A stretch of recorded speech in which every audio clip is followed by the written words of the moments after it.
嗨，大家好，我是坦平叔，今天是2025年10月27号。这一期咱们聊一个风云人物风云两个字打个双引号。他是谁呢？一边是连续2届获得社会责任典范奖，一边是上千个键盘侠在铁丝网里熬到吐血，一边是柬埔寨首相敬酒的公爵，一边是7.6万个假账号疯狂收割，每天狂骗3000万美元。这个人是谁呢？2025年10月，美国司法部一出手直接扒了这层华丽的人皮12万多枚比特币被抄。这个从福建渔村网管混出来的大人物，原来就是全球最大杀猪盘的幕后黑手陈志。所以今天我们聊一聊陈志陈志这个事情在网上已经炒了10来天了。我今天才看到一篇相对来说比较全面的一个报道。当然它是一个自媒体文章叫冰川思想库。文章的内容或许不是100%的准确我们就当做一个茶余饭后的一个谈资当做一个故事来听一听吧。他的文章的标题叫起底陈志，从辍学少年干到千亿电诈大佬。他这个文章也被很多媒体转载或者引用，说陈志或许不是杀猪盘的始作俑者，但他无疑是最早的操盘者之一，并且手笔最为浩大。可以这么说吧，应该说陈志是迄今为止被抓的或者暴露的最大的杀猪盘操盘者。是不是还有更大的还没有暴露，这个就不好说了。福建连江县小澳镇小新村是一个有着1000余户人家的富庶村落。1987年12月，陈志就出生在这里。2025年10月8号，美国纽约东区联邦地区法院指控时年38岁的陈志控制着一个横跨30多个国家的犯罪集团，进行诈骗和洗钱活动。又过6天，10月14号，美国司法部扣押了陈志名下127271枚比特币，创下美国司法史上最大的单次资产没收记录。这批比特币市值约150亿美元，折合人民币在1000亿元以上，数目之巨，让举世为之哗然。这个我一想到就我都觉得肉疼我记得前一阵子咱们报道的是，对吧？国内一个 P2P 搞诈骗的一个女的跑到英国，后来被人给摁住了，搜出了多少枚比特币那比特币现在价值应该是70-80亿吧，这又来个150亿美元呢，这么多钱如果送给普京今年那个战争这个缺口恐怕都差不多了已经。那么陈志是一个什么样的人呢？一些同学相邻的讲述拼凑起了他平淡无奇的早年。他个子很矮，1.6米到1.63米之间，跟拿破仑差不多在同龄人中或许是最矮的之一。他貌不惊人，鼻子有点塌，耳朵很小，在讲究迷信的福建人中是个不太好的面相。那倒是刘备叫双耳垂肩，耳朵很大，耳朵小一般的时候就没有福气这么说也对他搞了150亿美元，然后他登缝纫机去了，就是有命赚没命花，还是没福气冥冥之中自有天意他学业平平，大概中等偏上，谁也没听说他获得什么学业奖励。他学历很低，应该是读完初2就辍学了。他的初中同学邱荣说初3开学后就没见过他了。也就是陈志是酒漏鱼也就是他正规的这个国家的教育他只享受了初2，但是他社会教育，对吧？是不是一直在学习，这也不好说对吧？初中然后后来读到博士的，初中辍学后来博士毕业的也有很多嘛。在辍学之后他人生一个重大背景板出现了，那就是网吧。和陈志辍学几乎同时，连江人开始在网吧经营上发力。20世纪90年代末，就有不少连江乡亲在各地开启网吧。2002年，在网吧实行许可证即将牌照制度后，数以万计的连江人涌入这个行当。说到网吧我是整个网吧这个崛起的这个叫亲历的人吧。现在网吧好像没那么火了吧？我是经历过这个网吧最红火的时代，但是唯一就是没有进过网吧的人，就我到现在为止没有到网吧玩过，完美的错过了网吧的这个叫高光时代。就像很很多行业一样啊，网吧那么就被这个福建连江人呢给承包了啊。全国50%左右的网吧，北上广这些大城市80%的网吧都被福建连江人控制。网吧呀，迅速成为连江县在水产、工程、海外谋生之外的最主要收入来源。就像福建莆田的医院，这么一说，好像福建人这个感官就不太好了。咱们言归正传啊，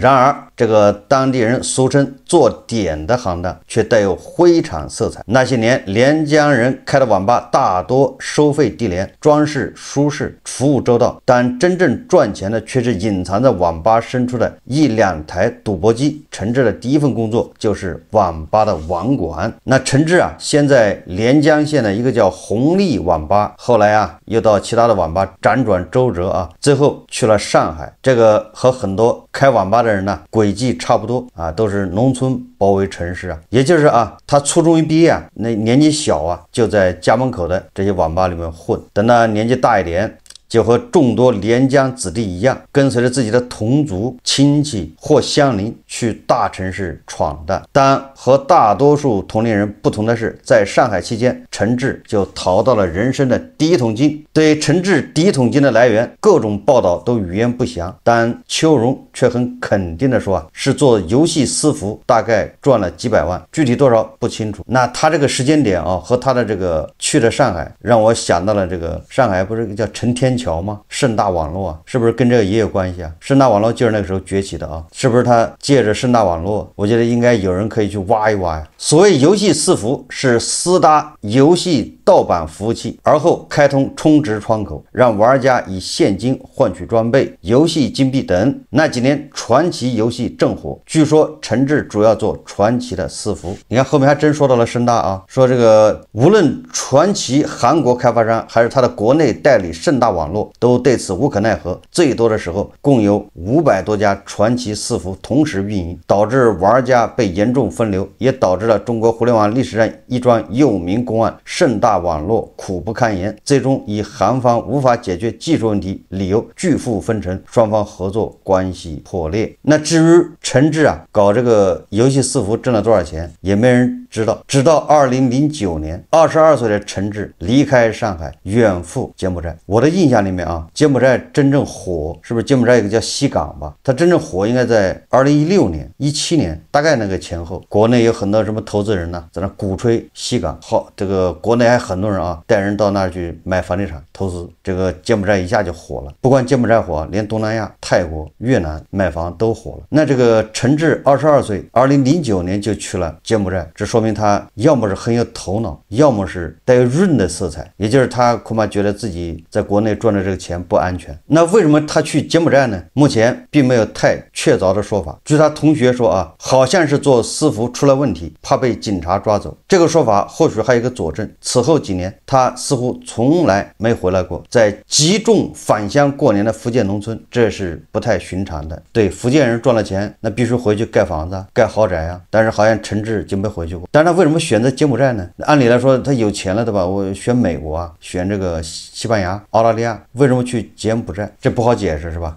而且福建人是不是去这个？当然了，也是全世界跑啊，去哪儿都有。这个陈志啊，人生最大谜团之一是他在柬埔寨最初几年究竟从事什么，有哪些值得一提的旧事。对此，陈志后来对媒体说过，最早想做网咖，没做成，就改行做房地产。2011年成立了信恒房地产公司。这些表述既简单又含糊，谈不上有什么信息量，但或许是信源太少的缘故，众多报道也只能一笔带过，或直接称之是个谜。可以断定，所谓改行做房地产，最多是他一个想法，自始至终没有任何资料表明信恒公司开发过什么项目，说是空壳公司也不为过。更不必说他此前没有任何房地产或工程项目经验，从私服上赚来的几百万也颇为有限。异国他乡，举目无亲，做房地产又谈何容易？这个没毛病啊，因为房地产是个资金投入比较大的一个行业，就是你需要认识银行，你要贷款，你比如徐老板这样的，对吧？房地产玩的就是资金呐，金融啊，这第一个。第二个就是关系啊，就是你得拿到好的地块啊，好的地块拿到才能赚钱呢。所以讲究的就是人脉，否则你做不了房地产。所以一个22岁的人身上也就几百万，跑到柬埔寨做房地产，这个说谁信呢？可以断定，那4、5年他并没有闲着。邱荣就是他同学啊，谈到了一个在他老家小澳镇流传颇广的传闻，那几年他还是做伺服，犹如柬埔寨远比中国落后，做这个没人管，来钱更快，做多少款游戏都行。至于那几年陈志赚了多少钱，谁知道呢？有说1、2千万，有说几千万的，反正比起后来的都是小头。这个说法就比较靠谱了啊。也就是实际上就是陈志为什么跑到柬埔寨去呢？一是为了逃难，躲避法律的这个追究啊，然后选择柬埔寨呢，是因为柬埔寨这个电信啊相关方面更落后，没人管，去那儿去再做伺服。这个就完全符合，对吧？这个逻辑啊。那有人就说了啊，陈志是个初中生呐，初中辍学，那开网吧搭伺服这些，毕竟对吧，需要计算机技术。那根据这个陈志啊老家的那些同学的说法，陈志非常聪明，早在上海期间他就自学了编程，所以不要看不起初中毕业的初中辍学初中没读完啊，人家在上海自学计算机编程，那是21世纪初啊，2000几年的。渐渐成为计算机技术的行家里手。另一些老家人则说，他在上海期间就认识了2个搞技术的浙江人。你看看，这福建人跟浙江人搞到一起，这简直了，这是叫什么最佳组合啊！到柬埔寨不久，他把他们找了过去，也就是把这2个浙江的技术就叫到柬埔寨去了。说最早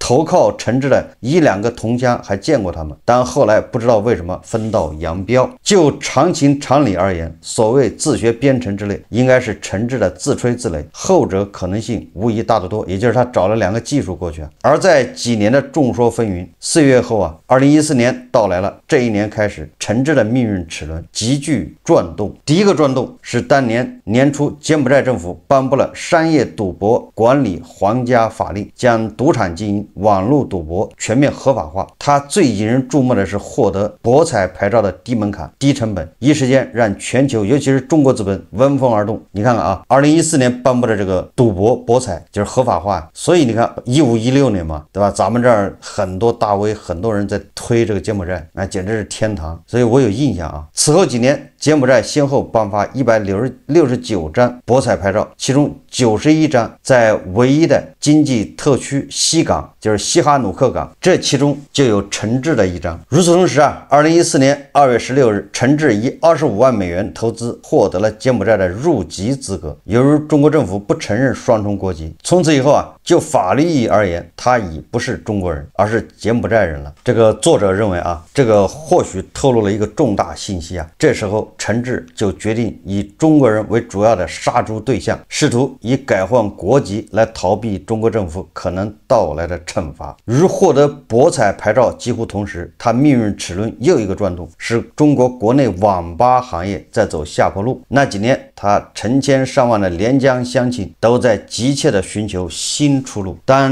智能手机普及，网吧的顾客越来越少。如此同时啊，各地警方越来越严厉的打击，让网吧的灰场以及赌博机几无生存之地。在种种交困之下，大量连江人先后关闭了网吧，其中一些人就把目光投向陈志，或被陈志招揽。这个过程应该长达几年，他为陈志提供了源源不断的人力资源，以及众多知根知底的商户，也就是很多灰色产业啊，就转移到柬埔寨陈志那里。应该这么理解啊，这些人去了，带去的不仅是资金，还有人力，还有资源，对吧？还有他那一套叫业务模式、生意模式啊。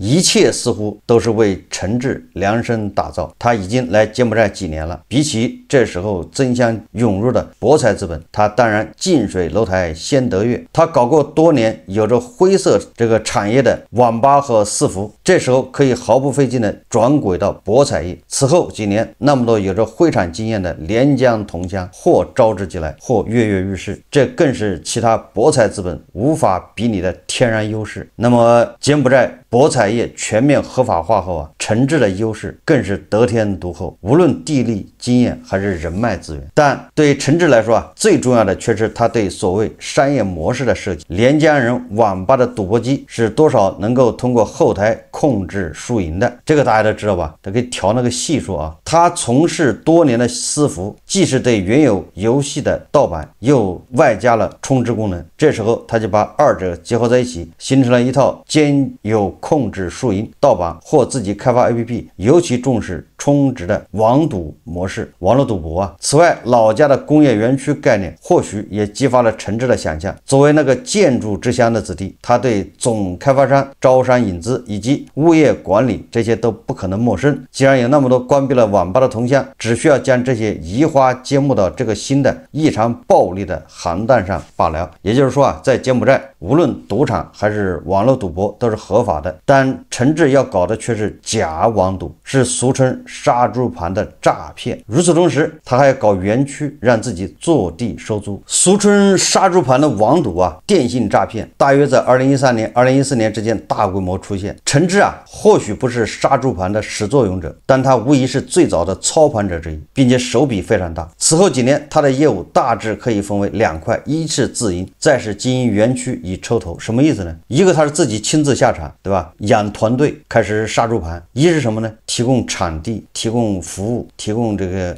其他的东西，让别的团队啊，对吧，来进驻这个园区，然后他抽头，对吧？你诈骗收入交一部分给他，他来负责跟这个柬埔寨当地政府打交道，不就这意思吗？然后他有牌照，所以一个是自营，一个是经营园区抽头。2014年他应该以自营为主，这时候他还没有太多钱，最大的优势就是源源不断到来的连江子弟。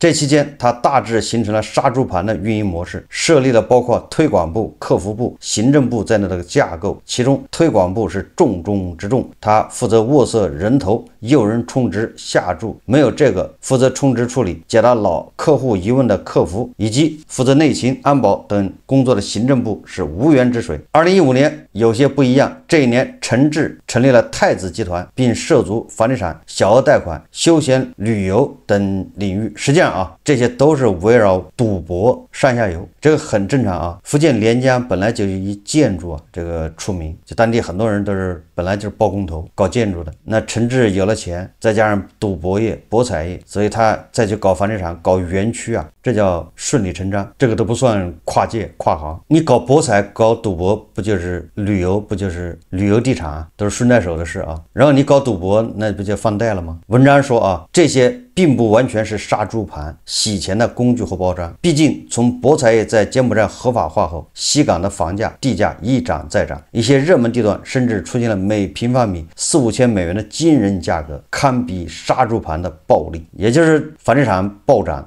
他把赚来的钱再去炒房子。此后几年，陈志的房地产公司货真价实，开发了众多酒店、数以千套的公寓和商铺。实际上像这些初中毕业大家也知道这个现在还在美国在吃官司的那谁教练，他这个路径也一样搞个酒店，在当地修个豪华酒店，那实际上是一个高端社交平台。不知道大家能不能理解这概念？你在一个地方发展，你在当地也盖个非常豪华的酒店，当然如果是私人会所也行，越高端越好。那当地最有权势的人就会去，那你就会结交这些人，然后你就给人免单，你就请人吃饭。普里戈金还不就是这么发家的吗？对吧？他在伏尔加河上还是哪个河上，反正在圣彼得堡租了一条游船，把它改造成一个餐厅。然后当时还是圣彼得堡的这个市长助理吧，或者是什么市办公室主任之类的，普京同志就经常去光顾，然后普里戈金就认识了普京，经常送他一瓶红酒什么的，或者给他免单。这个路径是一样的那陈志他开这种高端酒店，实际上必然就会结识很多柬埔寨的这些政要，玩法都一样那么他结识了柬埔寨的这些政要，又为他的园区、为他的房地产开发、为他的这个杀猪盘保驾护航，这个没有什么新鲜的，都一样。陈志的自营和园区齐头并进，众多连江子弟来到柬埔寨，成为杀猪盘推广部的主力。谁也说不清那几年投奔陈志的究竟有多少连江人。邱荣也只有一个大致的估计，小澳几个村的年轻人都走光了，全线恐怕有几千上万人。与此同时，许多关闭了网吧的连江人也来到了柬埔寨，成为陈志园区的最初商户。据说陈志的抽头是20%，服务包括培训最早的员工，协助洗钱，也就是为其他的这些杀猪盘呢提供基础服务嘛，还有一个保护。而在连江之外，福建各地也闻风而动，他们或成为陈志的商户，也就是自己在那搞杀猪盘，或自行经营园区。你要在柬埔寨经营园区，你还得找陈志，他给你打通政府关系啊，他给你提供保护啊。所以你看啊，陈志就成了柬埔寨在这方面的领军人物，可以这么理解啊。2019年界面新闻一篇报道，柬埔寨西港一座网络赌博之城的溃败，或许能折射那几年西港杀猪盘的某些特定生态。和在中国时一样，福建商户互认老乡，彼此帮忙，同时对外省商户颇为排斥。相对而言，外省人在柬埔寨西港的立足会不容易一些。那几年，无论陈志还是他的那些连江乡亲都赚得盆满钵满。一个在连江广为流传的说法是，哪怕陈志小弟的小弟都赚了1000万以上。可想而知，陈志的日进斗金。而在烈火喷油之际，2017年，陈志又迎来了生命中的2个贵人，由此在柬埔寨富贵颇天，地位显赫。一个贵人是柬埔寨副首相兼内政部长苏庆之子苏素卡。那认识之后，那就双方合作呗，对吧？共同捞钱，对吧？当这个权力啊和这个金钱相结合，所向披靡啊，如虎添翼啊。另一个贵人是柬埔寨首相洪森的侄子洪都。在洪都的帮助下，2017年，陈志在3年前成立的以经营小额贷款为主的太子银行获得了正式牌照。你看看，这也就是陈志啊，在柬埔寨进军赌博业，这个是有牌照的，银行金融业又有牌照，房地产业有牌照，你想想吧，这不就是如虎添翼吗？是吧？陈志创办汇旺钱庄，此时已崭露头角，此后几年更是成为柬埔寨的储蓄支付巨头，被称为柬埔寨的支付宝。这一年，洪都接管了这个钱庄，至少在名义上，太子集团从此与汇旺钱庄再无关系。至于陈志在其中是否有私人持股，则不得而知。再后几年的事，几乎地球人都晓得了。2025年10月，美国司法机构指控汇旺钱庄是陈志乃至整个东南亚黑灰产主要洗钱工具之一，从而将之列入调查名单。陈志啊，结识了这些贵人之后啊，很快成为柬埔寨最显赫的头面人物之一。在被称为柬埔寨首富之外，也是2017年，他也获得了荣誉性的公爵头衔。作为福建农民之子，陈志似乎格外重视这个头衔。此后，凡涉及到他的内部报道，都出现了陈志勋爵字样，这个农民就变成贵族了，有爵位嘛。与此同时啊，他和柬埔寨达官显贵的交往，他和洪森几张合影，他在洪森生日宴会上一掷千金，频频出现在互联网上。在深厚的官方背景之外啊，同样成为互联网热议话题的，还有他堪称骄奢淫逸的生活，这就不多说了啊。总之，这个那有钱了嘛，跟明星呢传出绯闻，分手费高达数十亿之多。网上还有网红啊，在抖音上公开调侃陈志每月给他2-3千万的零花钱。与这个陈志啊骄奢淫逸的生活相比啊，陈志在这个慈善上面呢似乎斤斤计较啊。他的陈志奖学金不过出资200万美元，受到资助的柬埔寨大学生也不过是400名左右。他的访贫问苦秀往往涉及几百上千柬埔寨平民，但每次花费不过几万美元。邹勇坦言，许多连江人谈起陈志都说啊，他并没有为家乡做什么事，哪怕在小澳镇一个以邱国兴名义设立的助学基金会也颇显寒碜。他的首期投入370万元，说实话啊，这个诈骗资金啊，就是投到了福建，也是给福建蒙羞啊。赃款有什么好要的呢？把赃款以慈善的名义捐赠，这不也是洗钱吗？那么陈志的又一个转折点发生在2019年8月，这个月份迫于国际社会，尤其是中国政府压力，柬埔寨政府宣布将不再放任博彩业的发展，其中最重要的措施是禁绝一切网络赌博。消息传出后啊，无数杀猪盘轰然崩塌，大量从业者纷纷离开西港，离开柬埔寨。几个月后，柬埔寨官方宣布，先后离境的中国人达到45万之多，警方将对网络赌博进一步加大执法力度。那这个对陈志的影响啊也是很大啊。从柬埔寨转移到哪儿去了呢？实际上就转移到什么缅北、缅甸、中东、中亚、菲律宾，对吧？他的这个根子啊在大国，就大国有这么多韭菜要割，然后他们在大国没法直接在大国割，所以只好他们啊辗转腾挪啊，韭菜太多啊，割不过来啊。说这个虽然有苏苏卡这个靠山啊，但此后园区到底不能半公开乃至明目张胆，加高围墙、架起铁丝网以及禁止随意出入，就成为必要的措施。这么做的结果之一是，大部分连江子弟很快回国，这对他的自营生意来说无异于釜底抽薪。邱荣谈到，那年基本上都回来了，后来也有又去柬埔寨的，不过听说都安排在酒店、物业管理这些正当岗位上。与上述这两个影响相比，更重大的影响或许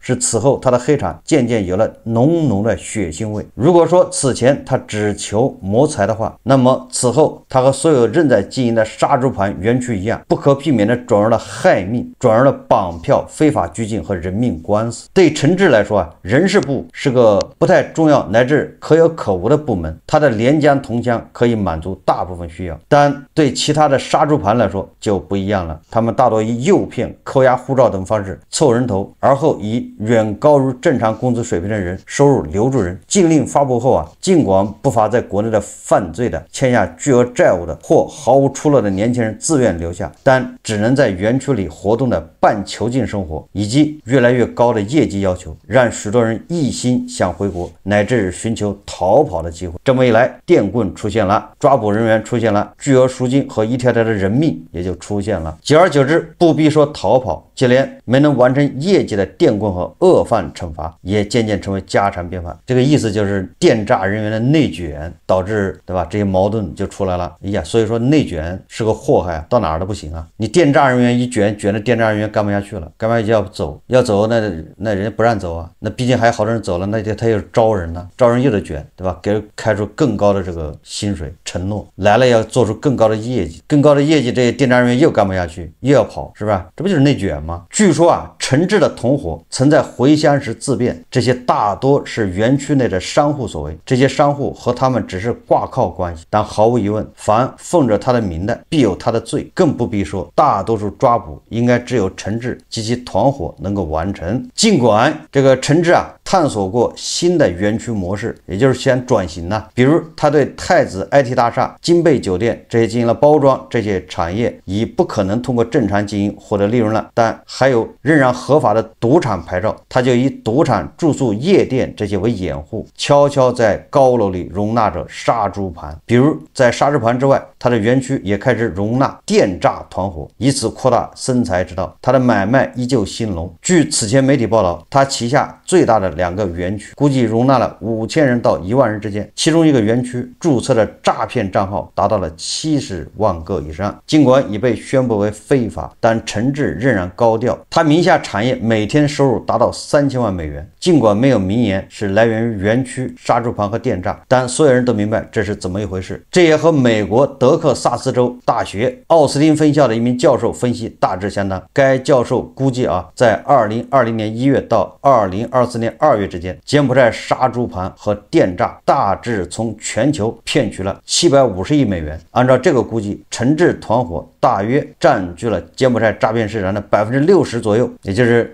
将近500亿美元啊！让人哭笑不得的是，有一次，据说一名同乡恭维陈志是真正的中国首富，他也坦然接受。那年中国首富马云的资产约合2750亿人民币，而陈志老家小澳镇乃至连江县也开始传说陈志的资产已达到3000亿元以上。那几年，命运似乎仍然眷顾着他，他借以洗钱的数字货币，尤其是比特币，行情一路高涨，这让他在无意中又大发利市。结合比特币几年的几倍、10几倍涨幅而言，陈志资产一度超过马云，或许并非妄谎言。在中国杀猪盘之外，它的园区里许多人也做起了韩国盘、欧美盘。许多老家人相信，若没有欧美盘，它不会这么快出事。尤其美国司法部指控259名美国人受骗，金额高达1800万美元以上，更让包括邱荣在内的乡邻感到唏嘘。尽管这或许是冰山一角，但毫无疑问，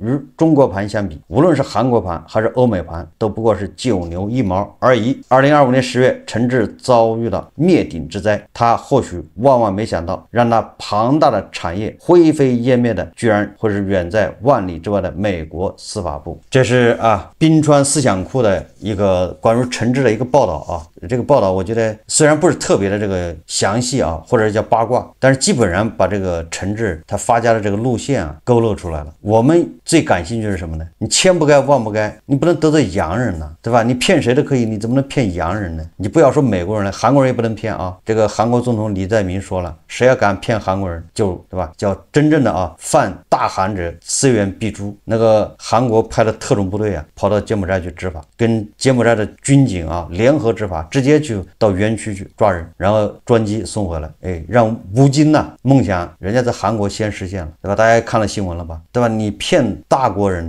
你只要不搞出人命，对吧？应该没什么大事。这第一个第二个就是我看很多网友就是在讨论150亿美元被美国对吧？人家一把给查获，最擅长这个远洋捕捞的印度居然这个时候掉链子了。有很多人就怀疑这个陈志的幕后主使到底是谁？也就是陈志作为一个初中生，他是不是谁的白手套？大家比较关心这个。如果不是谁的白手套的话，他做不了这么大。也就是他的后台如果仅仅是洪森或者柬埔寨的几个当官的也够呛。当然这个都是很多大家的猜测传言或者叫阴谋论吧，但这个不要紧因为毕竟陈志落入了美国司法部，那十有八九这个如果有秘密的话大概率是会被揭开的。很多网友看了之后觉得陈志骗的是哪里的人呢？他的钱是谁的？被美国人没收。这里面有几个问题一个是他如果骗的是大国的人，那这个钱赃款他是怎么出境的？大家都知道你骗的人民币嘛，完了之后他在柬埔寨他收美元呢，就这钱然后他再换成比特币，他怎么换出去的？所以漏洞到底在哪里？这个是个问题，对吧？对一个外汇有管制的地方，那钱能从内地到柬埔寨，这个大家也知道对吧？稍微涉及到电诈资金，你所有的卡都给冻上，有关系的卡都给冻上，就这样冻，钱怎么可能还能离境呢？也就是这怎么能换成美金走了？这美金一个人只能换5万美元，对吧？所以说你这里面漏洞有多大？这些措施防的都是君子，对这些诈骗分子来说，这个好像大门是敞开的，进出自由好，这期节目咱们就聊到这里，感谢大家收看。如果喜欢我的节目，欢迎订阅转发，也可以在下方留言评论，谢谢大家。